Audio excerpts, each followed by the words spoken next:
என்னோட ப்ரூஃப் பார்க்க போகிறோம். ப்ரூஃப் என்னது? நம்ம டு ப்ரூவ் தட் ப்ரூஃப் பண்ண வேண்டியது modulus of z1 z2 plus z2 z3 plus z3 z1 divided by z1 plus z2 plus z3 is equal to r. இதான் நம்ம ப்ரூஃப் பண்ண வேண்டியது. ஓகேப்பா, இப்போ இதனோட ப்ரூஃப் பார்க்க போகிறோம்.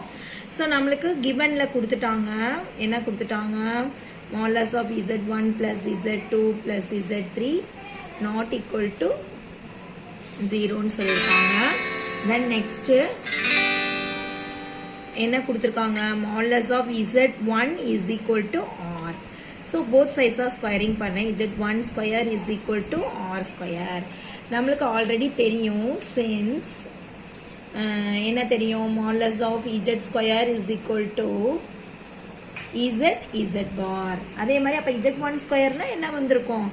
z1 bar is equal to என்ன வந்துரும்? r ஸ்கொயர் அப்படின்னு வந்துரும். ஓகேயா, இதுல இருந்து நம்ம z1 எழுதிக்கிறோம். z1 equal to r square by z1 bar அப்படின்னு வந்துருமா? r square by z1 bar. இதே மாதிரி similarly we get modulus of z2 square. z2 r தான் சொல்லியிருக்காங்க. z2 square is equal to r square. So அப்போ z2 bar is equal to r ஸ்கொயரா? அப்போ z2 என்ன வந்துடும்? r square by z2 bar அப்படின்னு கிடச்சிருக்கு. ஓகேயா, z2 கிடச்சிருச்சு. அதே மாதிரி z3 is equal to modulus of z3 is equal to r. அப்போ modulus of z3 square is equal to r square. அப்போ z3 bar is equal to r square. அப்போ z3 bar என்ன வந்துடும்? சாரி, z3 bar இல்லை, z3 தான் வேணும். அப்போ r square by z3 bar. Okay அப்பா, ஸோ நம்ம இப்போ என்ன ஃபைண்ட் அவுட் பண்ணி வச்சுக்கோம்? z1 z2 z3. ஸோ நம்மளுக்கு தெரியும். இப்போ இதை மூணையும் ஆட் பண்ண போகிறேன். z1 plus z2 plus z3. So அப்போ என்ன? r square by z1 bar plus r square by z2 bar plus r square by z3 bar. ஓகேயா, ஸோ இப்போ நம்ம என்ன பண்ணணும் அப்படின்னா, r ஸ்கொயர் காமனாக இருக்குது. r ஸ்கொயரை வெளியே எடுத்துறேன். அப்போ என்ன வந்துடும்? 1 by z1 bar plus 1 by z2 bar plus 1 by z3 bar. ஓகேயா, ஸோ இப்போ என்ன பண்ணலாம் அடுத்து? ஸோ எல்சிஎம் ஃபைண்ட் அவுட் பண்ணி அப்போ என்ன வரும்? z1 bar z2 bar z3 bar. டினாமினேட்டரில் இதுதான் வரும். ஸோ இப்போ இங்கே z1 பார் இருக்குது. அப்போ இங்கே வந்து நம்மளுக்கு z1 z2 z3 பார் எல்லாமே. ஸோ இப்போ இங்கே z1 பார் இருக்குன்னா அப்போ z2வும் z3 பாரும் இல்லை. அப்போ அதை எழுதிக்கலாமா? இந்த r ஸ்கொயராக எழுதிக்கும். ஓகே, இப்போ இங்கே என்ன z1 பார் இருக்குன்னா இல்லாததை எழுதுறோம். z2 பார் z3 பார். இப்போ இங்கே z2 பார் இருக்குன்னா எது இல்லை? z1ம் z3யும் இல்லை. அப்போ z1 பார் z3 பார். இங்கே z3 பார் இருக்குது. அப்போ எது இல்லை? 1ம் 2ம். அப்போ z1 bar z2 bar எழுதிட்டோமாப்பா? ஓகேயா, ஸோ இப்போ எல்சிஎம் ஃபைண்ட் அவுட் பண்ணிட்டோம். தென் நெக்ஸ்ட்டு இப்போ செப்பரேட் பாராக இருக்குது. நம்ம இதை எப்படி எழுதிக்கலாம்? ஹோல் பார்னு போட்டுக்கலாமா? ஸோ இதை எப்படி எழுதிக்கிறேன்னு பாரு. z2 z3 plus z1 z3 plus z1 z2 bar by z1 z2 z3 bar. Okay, bar போட்டுக்கிட்டோம். இப்போ மாடுலஸ் எடுப்போம். Modulus of left hand side z1 z2 z3 தானே ஆட் பண்ணோம். போத் சைட்ஸ் ஆர் மாடுலஸ் எடுத்துக்கிறேன். இங்கே வந்து z1 z2 z3 ஆட் பண்ணி தான் செஞ்சுருக்கோம். இப்போ போத் சைட்ஸ் ஆர் மாடுலஸ். அப்போ மாடுலஸ் ஆஃப் r ஸ்கொயர். இப்போ இங்கேயும் மாடுலஸ் போட்டுக்கிறேன். அப்போ இதை வந்து ரீஅரேஞ்ச் பண்ணி எழுதிக்கிறேன். முதல் z1 z2 எழுதிக்கிடுவோம். z1 z2 சம்மில் இருக்கிற மாதிரி. அடுத்து z2 z3 இதை நம்ம ப்ரூவ் பண்ண வேண்டியது. அடுத்து z3 z1 இந்த இதை தான் எழுதியிருக்கேன். Okay, divided by z1 z2 z3. இந்த பாரை மறந்துடக்கூடாது. பார் போட்டுக்கோங்க.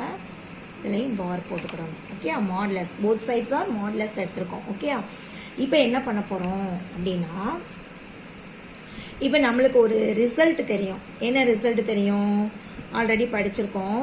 modulus of z is equal to modulus of z bar. Modulus of z is equal to modulus of z bar. அப்ப z barன்றது z க்கு தான் ஈக்குவல். அப்ப இந்த பார் இதுலயும் போயிரும் இதுலயும் போயிரும். அடுத்து நம்மளுக்கு இன்னொரு ரிசல்ட்டும் தெரியும். என்ன ரிசல்ட் படிச்சிருக்கோம்? சின்ஸ் இங்கே எழுதிக்கலாம். சின்ஸ்ன்றதுல என்ன படிச்சிருக்கோம்னா modulus of z1 by z2. modulus of z1 by z2 னா எப்படி எழுதிக்கிறோம்? modulus of z1 by modulus of z2 அப்படின்னு எழுதிக்கலாமா? ஸோ அப்போ இது செப்பரேட் மாடுலஸாக போட்டுக்கிறேன். modulus of r square என்ன தான் வரும்? modulus of r square என்ன தான் வரும்? r square தான் வரும். modulus of r square நே வரும். modulus of r square so modulus of z1 by z2 அந்த ஃபார்முலா எழுத போறோம். அப்ப நியூமரேட்டர்ல நமக்கு என்ன இருக்கு? modulus of z1 z2 plus z2 z3 plus z3 z1 divided by modulus of z1 z2 z3.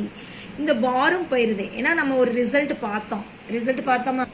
என்ன result? modulus of z is equal to modulus of z bar. அப்ப இந்த பார் அப்படின்ற போது இங்க இந்த பார் கேன்சல் ஆயிருது. ஏன்னா modulus of z பாருக்கு ஈக்குவல். அதே மாதிரி z1 by z2 மாடுலஸ்னா modulus of z1 modulus of z2. அதுபடி தான் நம்ம என்ன பண்ணியிருக்கோம்? எழுதியிருக்கோம். ஓகேயா? ஸோ நம்மளுக்கு இப்போ லெஃப்ட் ஹேண்ட் சைடில் என்ன இருக்கு? modulus of. ஸோ நம்மளுக்கு இப்போ இதனோட வேல்யூ தெரியும். இதை எப்படி எழுதிக்கலாம்? அடுத்த ஸ்டெப்பில் r square modulus of z1 z2 plus z2 z3 plus z3 z1 divided by modulus of z1 modulus of z2 modulus of z3 எழுதிக்கலாமா? so r square modulus of z1 z2 plus z2 z3 plus z3 z1 by இதுவும் r தான் இதுவும் r தான் இதுவும் r தான். அப்போ r cube r into r r square r cube ஆயிரும். So இப்போ அதை கேன்சல் பண்ணிடு. இங்கே r மட்டும் இருக்கும். ஸோ இந்த r இங்கிட்டு கொண்டு வந்துரு. So modulus of z1 z2 plus z2 z3 plus z3 z1 இந்த லெஃப்ட் ஹேண்ட் சைடில் இருக்கிற இந்த modulus of z1 plus z2 plus z3 அப்படின்றது இங்கிட்டு வந்துடுது. இந்த சைடில் உள்ளது. ஸோ அப்போ நம்ம ப்ரூவ் பண்ணிட்டோம். Hence proved. ஓகேயா? புரியுதா?